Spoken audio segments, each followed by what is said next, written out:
Okay, hi everyone. This is going to be an introduction video to the VITA certifications. There'll be a couple other videos meant to help you. We will work in class together.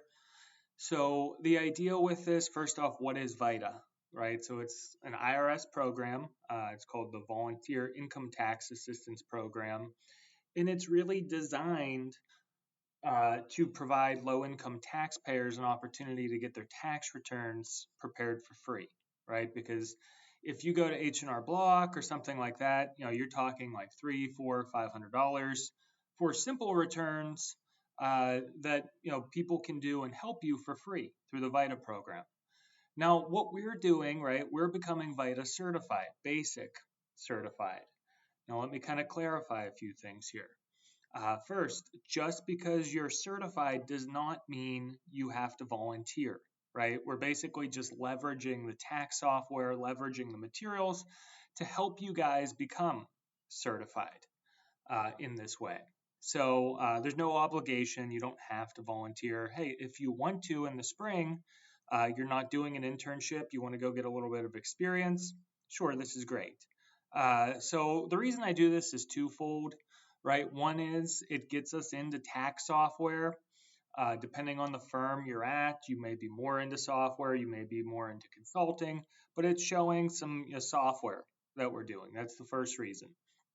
The second reason I do it is it looks good on your resume. Whenever you finish this, you can put it on your resume. Hey, I am basic VITA certified for 2022 tax year. And the idea with this is a lot of people who previously, were college students, right? They were accountants. They volunteered at VITA or they got certified. So they could look and see that on your resume and say, hey, I see you're VITA certified. So it's helping you guys get another line item on your resume there. All right, so that's kind of the background with it. How do we go about doing this, right? Well, there's going to be 5-step process here. We're going to create a Link and Learn account. We're going to take 2 kind of prefatory ethics exams. Then we're going to take the basic exam, which is comprised of basically just multiple choice questions, maybe 1 or 2 fill in the blanks. And then when we're all done, we're going to basically upload this form 13615 into Blackboard. This is what you care about, your end goal. I want to see this form saved as a PDF, uploaded. I see it with the 3 little P's. Hey, you're going to get 100% on this assignment. All right, so this lecture right here is basically just helping you understand what are these tests, right? So let's take it here one by one, right? This is the end goal. We're trying to get this PDF. Let's take it back, throw it back to the beginning here with step 1, right? So the first thing you're going to do is create a Link and Learn account, right? So you're going to go to this website, right? And click that create account, right? So, hey, I typed it in, I create an account. All right, so when you go through there, right, you can just hit other, no, training source, Link and Learn. So these are going to be some prompts in there for you. Once you create the account, right, then we're going to move to step 2, take the volunteer standards of conduct exam, and then step 3, intake and interview exam. So the idea with this is, hey, you log in, you created your account. What's going on here is before you can actually get in the software and do any returns, they want to like up front make sure you do a little ethics exam that basically if you were to hypothetically volunteer, what's right and what's wrong. This is not going to be a hard exam for you. It's 10 multiple choice questions. Most of it is going to be obvious. There will be some hints in Blackboard for you, but essentially what you're going to do is, right, you'll hit the basic tab up here, you'll hit the volunteer standards of conduct, then there'll be a little like launch button that lets you launch it. The idea with it is it's going to be 10 multiple choice questions.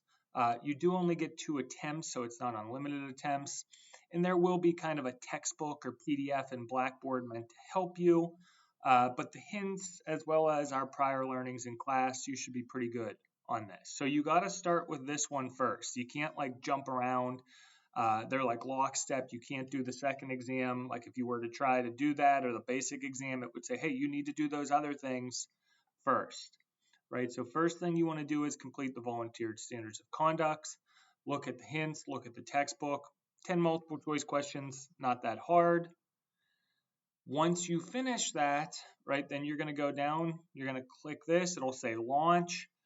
You're going to take the the intake and interview exam. Now the idea with this is, again, it's going to be 10 multiple choice questions. This is looking more a little bit like, hey, if a client were to come in, right, hypothetically, if you were at a site, what are we going to look at? What do we have to make sure? And essentially what you do whenever a client comes in, right? There's like various things, like hypothetically, if you were to volunteer, there's an intake and interview process. And what that means is, hey, the client has to fill out some forms, right? So you're going to see a form there. And then you have to basically make sure that they give you the tax documents, do your due diligence, right? Once you kind of collect all the information from the client, then you're going to input it in the software. Every return will be quality reviewed internal, right? So what that means is client comes in, gives you documents, you do the intake form, that's great. You then prepare the return, and you can only prepare the level of return that you're certified for, right? So you guys are basic certified. If you go through this, you can only do basic returns. Likewise, you can only review basic returns. In other words, if somebody came in and they had an advanced level return, what's typically advanced? That would include self-employment income, right? So if they were an Uber driver and they got a 1099, they're self-employed, you couldn't do their return. You're basically just limited to, as a basic return, like W-2s, 1099Rs, right? But that's the idea with it. You prepare it, somebody else has to review it. Once they review it, then the client comes in, you kind of sit down, you explain to them, okay, here's your return, here's your refund, kind of you walk through with it with them, and then you would submit and file the return, okay? Now there's kind of 10 questions on this process, and again, there'll be a textbook for it in there, like a PDF that can help you. There will be hints that can help you. It's not that hard. This one should take you, 15, 20 minutes. And the idea with these first two exams, right, when we do day one of in class, you better come into class with both of these passed. In other words, I'm not going to be sitting down in class going through these. We're going to start and pick up immediately, hereafter. I'm going to presume when you come into class that these are passed. All right, then this is like the nuts and bolts with it, right? Like the really important exam, right? The basic exam, right? So you'll click the basic exam, you'll hit launch. How is this exam set up, right? Well, it's going to be 9 scenarios with 30 total questions. The first 11 of these questions, or of the 30, are going to be basically multiple choice questions that you can look up in the basic exam textbook or PDF.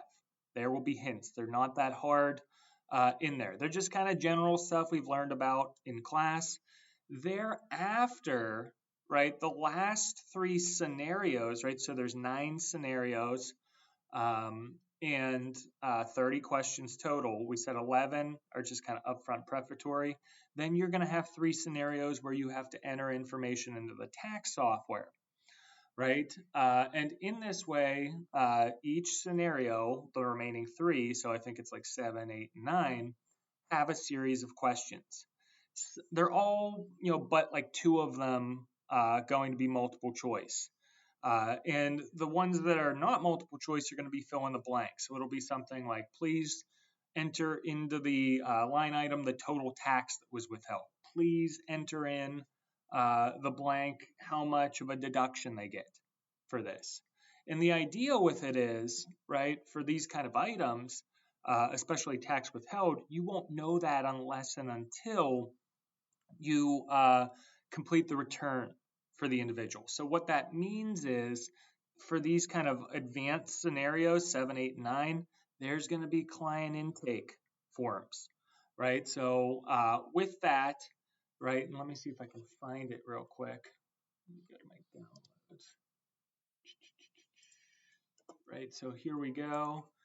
Right, so 7, we got some intake forms, right? So we have some, information about the client, social security cards, their intake sheet, right? Remember I talked about that intake and interview process. They're going to fill this guy out right here, right? So the intake sheet, and then the tax documents, right? 1, 2, 3, 4, 5, 6, right? And we'll look at these individually when we get to it, but that's the idea, right? We have to take that information, input it into the software, and then use the completed return to help us answer the questions for these 17 questions.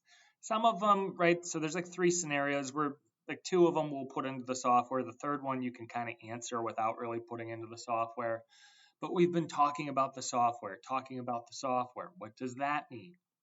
Well, hey, yeah, there's software. We have to use a practice lab. In other words, the IRS gives you software, and this is a practice or kind of a fake software. You can't actually file from it, but it's representative of uh, the software you would use in the real VITA clinic. So you got to go to this website, right? VITA tax thing here, right? When you go there, the password is Train Pro Web. That's not intuitive, right? You would have to watch this video to know it, or you're going to get jammed up, right? So say you go here, you enter in all caps, Train Pro Web, right? So TrainProweb,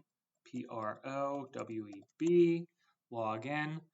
Then you're going to have to create a second account, right? So there's 2 accounts you have to create. A Lincoln Learn account to do the actual exams, and 2, a practice lab account so you can use the software to complete the tax returns to help you fill out the answers for the basic exam. So I know that's a mouthful, but that's the idea with it, right? So you're going to create an account, right? And then we will do the returns and do the basic exam. So from this point, right, once you create the account and you do this step, if you're watching the video, then you should be going and actually doing the exam.